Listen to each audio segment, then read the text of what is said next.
ಮನಸ್ಸಿಗೆ ನೋವು ಆಗ್ಲಾರ್ದಂಗೆ ಹೇಳ್ಬೇಕು. ಅದು ಹೇಳೋ ರೀತಿ ಕೆಲವರಿಗೆ ಮಾತ್ರ ಚಂದ ಸಾಧಿಸ್ತದೆ. ನಾನು ಆದದ್ ನೋಡಿದ್ದು ಒಂದು ವಯಸ್ಸಾದವ್ರ ಒಂದು ಗುಂಪಿದೆ ಬೆಂಗಳೂರಲ್ಲಿ. ಅವರೆಲ್ಲ ರಿಟೈರ್ ಆದವರು ಖಾಲಿ ಕೂತ್ ಏನ್ ಮಾಡೋದು, ಶಕ್ತಿ ಇದೆ ದೇಹದಲ್ಲಿ, ಸಮಾಜ ಕೆಲಸ ಮಾಡೋಣ ಅಂತ ಹೇಳಿ ಒಂದು ಅಸೋಸಿಯೇಷನ್ ಮಾಡ್ಕೊಂಡಿದ್ದಾರೆ. ಒಬ್ಬರು ಅಧ್ಯಕ್ಷರು, ಒಬ್ಬ ಸೆಕ್ರೆಟರಿ, ಗುರುಪಾದಪ್ಪ ಅಂತ ಸೆಕ್ರೆಟರಿ. ದಿನ ಸಾಯಂಕಾಲ ಹೋಗೋದು, ಸೊಸೈಟಿ ಕೆಲಸ ಮಾಡೋದು ಮಾಡ್ತಿದ್ರು. ಆ ಗುರುಪಾದಪ್ಪಿಗೆ ಯಾಕೋ ಬೇಜಾರಾಗ್ಬಿಟ್ಟು ಸಾಕೇನ್ ಸೊಸೈಟಿ ಬೇಡ, ಏನು ಬೇಡ, ಬರಲ್ಲ ಅಂತ ಮನೇಲಿ ಕೂತ್ಕೊಂಡ್ಬಿಟ್ಟು ಅಧ್ಯಕ್ಷರು ಕೇಳಿದ್ರು, ಯಾಕ್ರಿ ಗುರುಪಾದಪ್ಪ ಬರ್ತಾ ಇಲ್ಲ ಅಂತ. ಏನೋ ಸರ್ ಬಂದೇ ಇಲ್ಲ, ನಮ್ಮ ಆಫೀಸ್ ಕಡೆನೆ ಬಂದಿಲ್ಲ ಅವ್ರು. ನೀವು ನೋಡ್ಕೊಂಬನ್ನಿ ಅಂದ್ರು. ನೋಡ್ಕೊಂಬಂದ್ ಹೇಳಿದ್ರೆ ಅವ್ರು ಹೇಳಿದ್, ಗುರುಪಾದಪ್ಪ ನಾನು ಬರಲ್ಲ, ನಾನು ಏನು ಯಾವ್ದು ಆಸಕ್ತಿ ಇಲ್ಲ ನನಗೆ, ನಮ್ಮ ಮನೇಲಿ ಇರ್ತೀನಿ, I don't want to come to program ಎಲ್ಲ. ಅವ್ರು ಬಂದು ಅಧ್ಯಕ್ಷರಿಗೆ ಹೇಳಿದ್ರು, ಇಲ್ಲ ಗುರುಪಾದಪ್ಪ ಬೇಜಾರು ಮಾಡ್ಕೊಂಡಿದ್ದಾರೆ, ಬರಲ್ಲ ಅಂತೆ.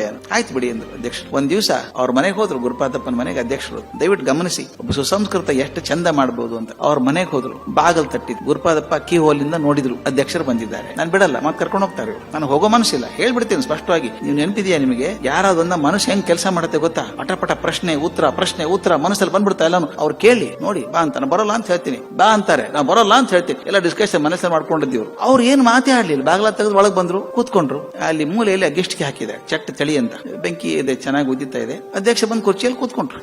ಆಫೀಸಿಗೆ ಬಾ ಅನ್ಲಿಲ್ಲ, ಏನೂ ಕೇಳಲಿಲ್ಲ, ಆರಾಮಿದ್ದೀರಾ ಅಂತ ಕೇಳಲಿಲ್ಲ, ಸುಮ್ನೆ ಕೂತಿದ್ರು ಹಂಗೆ ನೋಡ್ತಾ. ಇವರು ಸುಮ್ನೆ ಕೂತ್ಕೊಂಡ್ರು, ಇಬ್ರು ಬೆಂಕಿನೇ ನೋಡ್ತಾ ಇದ್ದಾರೆ ಹಿಂಗೆ. ಒಂದ್ 10 ನಿಮಿಷ ಆದ್ಮೇಲೆ ಅಧ್ಯಕ್ಷರು ಎದ್ದು ಏನ್ ಮಾಡಿದ್ ಗೊತ್ತಾ, ಒಂದ್ ಚಿಮಟಿಗೆ ಎದ್ದು ಬೆಂಕಿ ಉರಿತಿತ್ತಲ್ಲ ಕೆಂಡ, ಒಂದ್ ಕೆಂಡ ಎತ್ತಿ ತೆಳಗಿಟ್ರು, ಅಗಿಷ್ಕೆಂದು ಎತ್ತಿ ಕೆಳಗಿಟ್ರು. ಮತ್ ಬಂದ್ ಕುರ್ಚಿಯಲ್ಲಿ ಕೂತ್ಕೊಂಡು ಮತ್ ನೋಡ್ತಾ ಇದ್ರು ಅದು. ನಂಗೆ 10 ನಿಮಿಷಕ್ಕೆ ಏನಾಯ್ತದು, ಕೆಂಡ ನಿಗಿ ಉರಿತಾ ಇತ್ತಲ್ಲ ಬೆಂಕಿ ಒಳಗಿದ್ದಾಗ, ಹೊರಗೆ ತೆಗೆದಿಟ್ಟ ಒಂದೇ ಇದ್ದಾಗ ನಿಧಾನ ಕಪ್ಪಾಗಿ ಇಜ್ಲಾಗಿ ಕೂತ್ಕೊಂಡ್ಬಿಡ್ತು. 10 ನಿಮಿಷ ಆದ್ಮೇಲೆ, ಆಯ್ತು ಗುರುಪಾದಪ್ಪ ನಾ ಬರ್ತೀನಿ ಅಂತ ಹೊಂಟ್ರು. ಗುರುಪಾದಪ್ಪ ಬಾಣ ಎಲ್ಲ ರೆಡಿ ಮಾಡ್ಕೊಂಡಿದ್ರು, ಅವ್ರು ಕೇಳಿದ್ರೆ ಹೇಳ್ಬೇಕು ಅಂತ. ಇವ್ರು ಏನ್ ಬಾಣನೇ ಬಿಡ್ಲಿಲ್ಲ, ಬಾಗಲ್ ತನಕ ಹೋದ್ರು, ಬರ್ತೀನಿ ಗುರುಪಾದಪ್ಪ ಅಂತ ಹೊಟ್ಬಿಟ್ರು. ಬಾ ಅನ್ಲಿಲ್ಲ, ಏನಕ್ಕೆ ಯಾಕೆ ಬರ್ಲಿಲ್ಲ ಅಂತ ಕೇಳಿಲ್ಲ.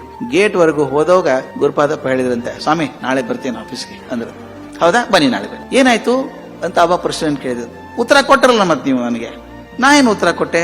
ತೋರ್ಸಿದ್ರಲ್ಲ ಸ್ವಾಮಿ ನೀವು. ಏನ್ ತೋರ್ಸಿದೆ? ಅಗ್ಗಿಷ್ಟಿಗೆಯಲ್ಲಿ ಬೆಂಕಿಗೆ ನಿಗಿ ಉರಿತಾ ಇತ್ತಲ್ಲ ಕೆಂಡ, ತೆಗೆದು ಹೊರಗಿಟ್ರಿ, ಉರಿಯೋದು ಬಂದಾಯ್ತು, ಇಜ್ಲಾಯ್ತದು.